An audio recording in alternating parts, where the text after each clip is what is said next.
Good afternoon, everyone. Thank you to the Lexington Institute for both the invitation to join you today as well as for the convening of this important discussion. Also, really great lunch. I've been to a lot of hill lunches in my life. I don't usually see steak, so we were off to a good start already. Thanks to all the guests who have joined today. We appreciate your interest in these critical topics. Maintaining America's leadership in tech. It's going to require close collaboration with Congress, with business leaders, and many others in this room. So it's really important that you're all here today so we can work together. So as the good sir said, I'm Jordan Brewer. I'm honored to work in the Department of State for the Bureau of Cyberspace and Digital Policy, CDP for short, where we engage across the globe to advance American technology leadership, support U.S. tech companies, and promote trusted technology in the face of adversaries seeking to create strategic technology dependencies. So secure and trusted tech networks are high priority for the administration, and how we define trusted, so this is going to be a word I'm going to say a lot through my 10-minute speech. At the State Department, it's tech suppliers that are from the jurisdictions that respect the rule of law and have an independent judiciary. So I'll repeat that again. It's jurisdictions that respect the rule of law and have an independent judiciary. We are deeply concerned about dangers posed by hardware, software, and services from untrustworthy suppliers, particularly China, that can be covertly accessed, manipulated, or disrupted by authoritarian regimes. So that said, today I'd like to first share 3 points with you. First, I'd like to talk about America's innovation and technology leadership position. Second, I'd like to talk about how technology impacts geopolitical competition. And third, I'd like to give a short tour of the battlefield where this competition is playing out and highlight a couple examples and success stories by the Department of State.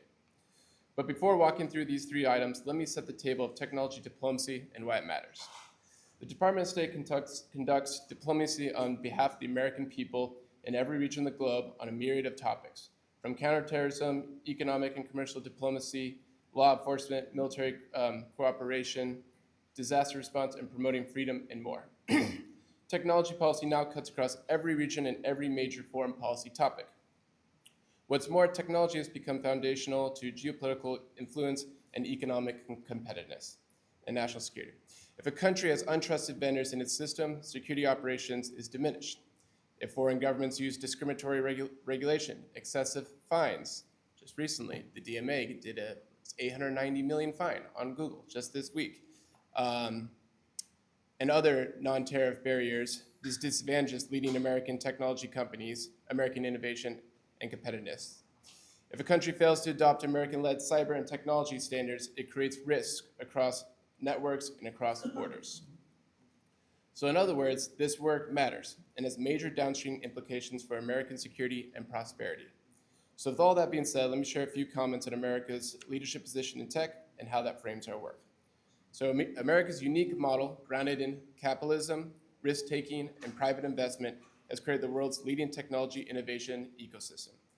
It's a powerhouse of companies, startups, and revolutionary new ideas and groundbreaking solutions. This success rests on light touch regulation, strong intellectual property protections, deep capital markets, and an entrepreneurial culture that rewards out-of-the-box thinking and experimentation. Over the past few decades, 2 changes have characterized the evolution of American companies that are highly salient to our prosperity and our work at the State Department. 1, many companies are now data companies. Regardless of the industry, from ag business to healthcare, finance to consumer goods, transportation, and manufacturing, companies are digitizing using data and AI at a rapid pace. 2, our companies have an increasing global footprint. Therefore, our economy and our innovation position is increasingly impacted by the digital regulatory systems of countries where our firms operate. An example of this is the Brussels effect. So the Brussels effect is how EU regulations affect tech companies inside our own borders because of their higher level of regulation that is to be met. So how the world regulates and protects data matters greatly for our prosperity here at home. So this plays into our geopolitical competition in tech by creating a battle in which operating systems per se the world will adopt. Will it be America's model focused on free enterprise, intellectual property protection, bottom-up innovation? Will it be Europe's regulatory heavy regulation first system? Or will it be China and other authoritarian state-driven models? The rapid pace of AI adoption further makes this case and underscores the urgency. So let me zero in on China. China is seeking to undermine the very economic model that makes America the world's technology leader. Beijing is using massive state subsidies and below market pricing to overwhelm commercial competitors, crowd out private investment, and create long-term dependence on Chinese technology ecosystems. Chinese AI labs are also using distillation to extract the capabilities of leading American models without making the same investments in research talent and compute as we are.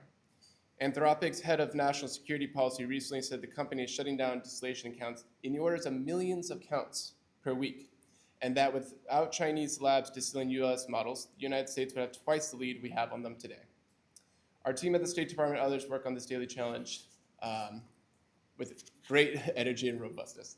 So let me walk through a few areas where this competition is playing out and how the department is responding. I'll start with the signature priority of the department's economic diplomacy work, which is Undersecretary Jacob Hellberg's PacSilica initiative.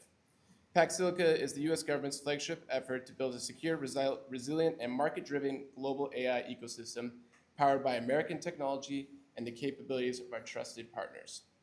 It is bringing together governments and the private sector to reduce coercive dependencies, secure the AI supply chain, protect sensitive technologies, and catalyze investment across the full AI ecosystem. More specifically, the initiative is working on to protect sensitive technologies, build trusted digital infrastructure, and unite the economies that host advanced tech companies to unleash the economic potential of the new AI age. The partnership consists of 25 economies. At the PacSilica Summit last month, 35 countries endorsed the Joint Statement of AI Opportunity, establishing a shared international vision for advancing AI through trusted partnerships, open markets, and innovation-led growth. That's six more than the number of countries that endorsed China's recently convened World Artificial Intelligence Cooperation Organization, or called WACO. Even though we have a little bit more fewer partners in our work than theirs, this is something that still needs a lot of attention and something that we want to continue to work with Congress on addressing. I also want to highlight our work on technology standards, an increasingly important place. America's leadership in international standards, particularly those for critical and emerging technologies such as AI, telecoms, and quantum computing, is essential to safeguarding U.S. economic and national security. International standards ensure consistency, quality, and interoperability of products and services across borders, and they also help to determine which technology companies and countries dominate the global market. If you've ever had an opportunity to see what a standards body looks like, it's very interesting how it works. It's consensus-based. It tends not to be voting. And typically, they'll throw up, it'll be ISO 1235, and then there'll basically be a debate in the room. And what China's doing and other competitors in the space is they fill the room with different entities, but that are coordinated together to kind of say the same thing. So you go from one person to the next person, they're all saying the same thing, and it builds this kind of momentum that there's consensus developing in the room. What at the State Department we are doing is to address that by filling up the room with our own people, coordinating partners in the space that have like-minded views to us, and we would want to work with Congress further on seeing how we can flood the room in the standards space and make sure that standards are being produced to our standards and not theirs. Another one that I want to focus on is robotics. Robotics is another area of critical importance for U.S. national security and economic competitiveness, and it's key to achieving the administration's reindustrialization goals. China is rapidly scaling its robotic industry with the explicit goal of dominating the next generation of advanced manufacturing. The convergence of AI and robotics, what we call embodied AI, is providing robotic systems with physical intelligence to reshape advanced manufacturing supply chains and economic competitiveness. We must confront the technical and commercial bottlenecks that stand in the way, from hardware and critical components to upstream supply chain vulnerabilities, many of which are exacerbated by foreign dependencies. And also at the State Department, we want to talk about our story on robotics. I'm sure you all have seen the really well-done videos with Chinese robotics dancing. There was recently a great one. They had two of them doing an MMA fight last week. The interesting thing is actually on the benchmarks for humanoid robots, American companies still lead. And most people would not actually understand that by the propaganda that's coming from our competitors in this space. So in the State Department, we want to work on the supply chain that's involved with robotics, but we also want to tell our story that American robotics is leading the way. On trusted telecoms, I wanted to give one small example. So you remember trusted telecoms, independent judiciary, and a rule of law system, right? Costa Rica. Costa Rica stands out as a particularly unique case study. Our work with the country stems back to 2022, when Costa Rica faced a debilitating cyber attack from originally its untrusted vendors, and the United States responded with immediate support from our Falcon program. In the years that followed, we have worked closely with the Costa Rica government and the American private sector to fortify the country's cyber defenses. But more importantly, this relationship on cyber and digital topics then blossomed to our efforts to ensure Costa Rica's next generational telecoms and ICT infrastructure was sourced from trusted vendors. So now Costa Rica is a regional leader on secure and trusted digital infrastructure, protecting its own systems, supporting its companies, and American companies operating in the country, and urging its neighbors across Central and South America to similarly invest in trusted and secure technology. So the key story that we bring around to many of our new partners in Latin America that are having a lot of success is that don't wait for a cyber attack on long, untrusted vendors. It's time to strengthen and fortify your cyber capabilities, but also use commercial telecoms that's trusted, and you'll prevent this problem in the first place. And because of that, we're actually having a lot of success in Latin America, and hope to do some more before this administration ends. So these are just a few examples of our work, why it matters to American security and prosperity, and why it's important that America continues our bold leadership in this new era of geopolitical competition across the technology spectrum. While I know we're not taking questions today, our team at State and CDP specifically is more than happy to discuss any of these topics with you. Please don't hesitate to reach out to us if you have any questions and would like to discuss further. Thank you so much for having me today.